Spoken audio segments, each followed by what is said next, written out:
Hello, so this is part 3 of lecture 10.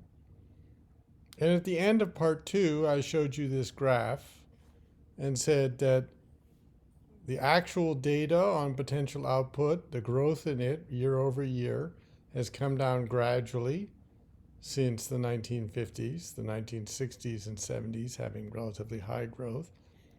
After the 2008 recession, it's really fallen to at or below 2% a year in the data up to here, and then forecast for the next 10 years. So what we do when we follow the CBO's method is we break this growth rate and potential output into several components. They often break it into 2 components, but in the end we will break it into 3, and I'll show you how. But so 2 components that you could break it into are just growth in the labor force and then growth in labor force productivity.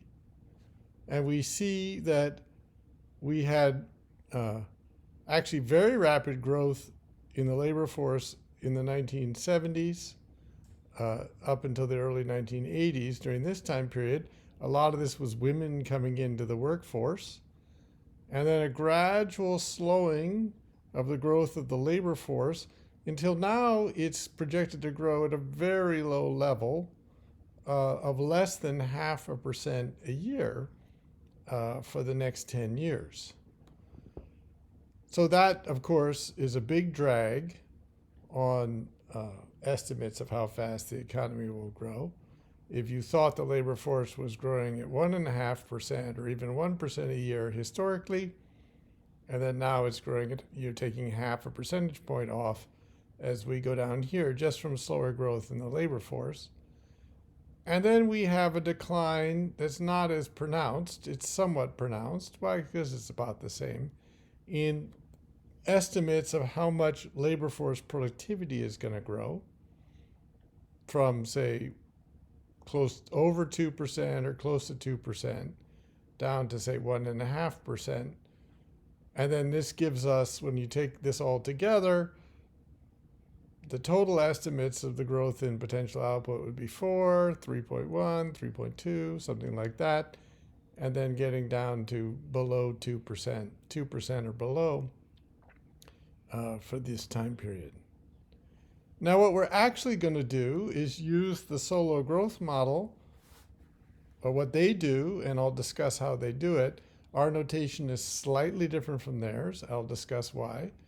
Well, in particular, remember our production function has technological change here represented by ZT, multiplying labor directly. We called this labor augmenting technical change. And so when we take logs of GDP and first differences, we then get a formula that breaks down the growth rate in the logarithm of output into a component that's due to the growth rate in the capital stock and a component that is due to growth rate of the labor force itself multiplied by the capital share and the labor share, 1 minus alpha in this case.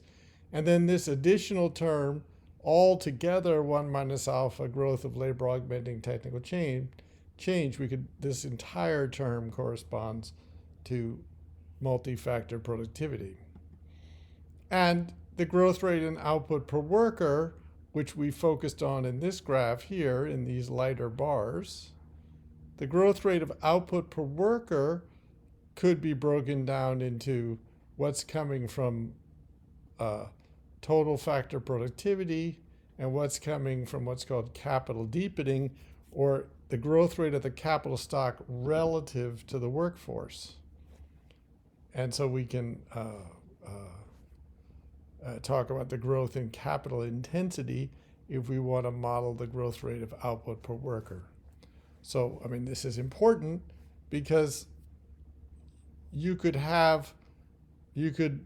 you have a slower growing workforce, you can get by with less investment and less growth, and hence less growth in the capital stock, and maintain the same growth rate in output per worker.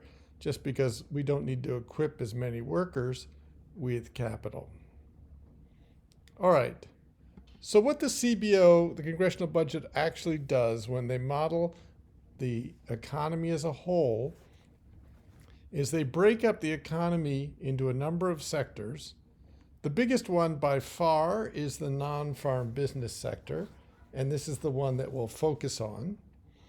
And the inputs that they have there are labor hours, capital services, and total factor productivity, and that accounts for 75% of GDP. We've got the farm sector is only 1% of GDP. We've got labor hours and labor productivity. So just remember, in the United States, the farm sector is quite small. The household sector is quite large. But what is the GDP that we have in the household sector? This is what we call services from owner-occupied housing. This is imputed rentals that households are renting their homes to themselves, and that's about 7% of GDP. The United States actually has a relatively large nonprofit sector. A lot of hospitals are nonprofit, and of course, universities like UCLA are nonprofit. So they have labor hours and labor productivity. Those are the main nonprofit organizations. There's some others, but universities and hospitals are the big ones. And then we have government sectors,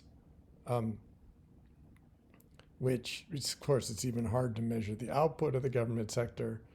But so we're going to focus on how they model potential output in the non-farm business sector.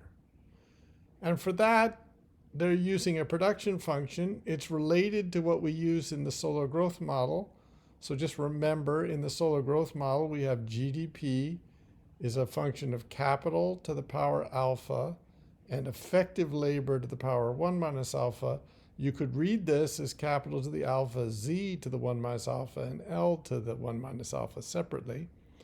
When we go down here to their equations, they have capital here, an index of capital services in the non-farm business sector to the power alpha, that's the capital share, and an index of labor supplied to the non-farm business sector, hours worked, all to the 1 minus alpha.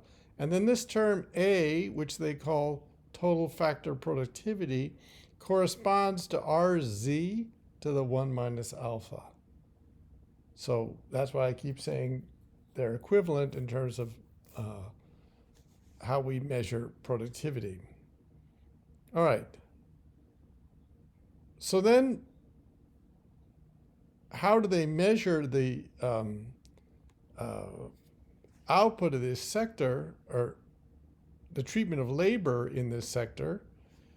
This is kind of a complicated graph, but it starts off with the civilian labor supply. That means we don't have the military, which is the labor force participation rate, which we'll discuss, times the civilian population. And once you get civilian employment, that is total labor supply times 1 minus the unemployment rate. So this is essentially how many workers might potentially work. This is how many workers actually work, so we have to model the unemployment rate. And then you bring in the armed forces, and you have total sectoral employment is civilian employment, and then you add in an adjustment with sectoral employment. And then that employment is allocated across the various sectors that we just looked at. We don't need to get into the details here, but we'll be focusing on the non-farm business sector. One item that will come up that is a complication is that when you want to measure the labor share in the non-farm business sector, you have to make an adjustment for what's called proprietor's income. For small businesses where a business owner might work in their own business, a lot of what they do, of course, is pay themselves but they might be paying themselves in the form of profits, what look like profits rather than what look like wages. And so they make an adjustment here to try to get the labor share right by by measuring proprietors' income appropriately. So I'm going to stop here for this third part of the lecture, and then we'll go look at forecasting the labor force and productivity in two different sections, and we'll finish this up.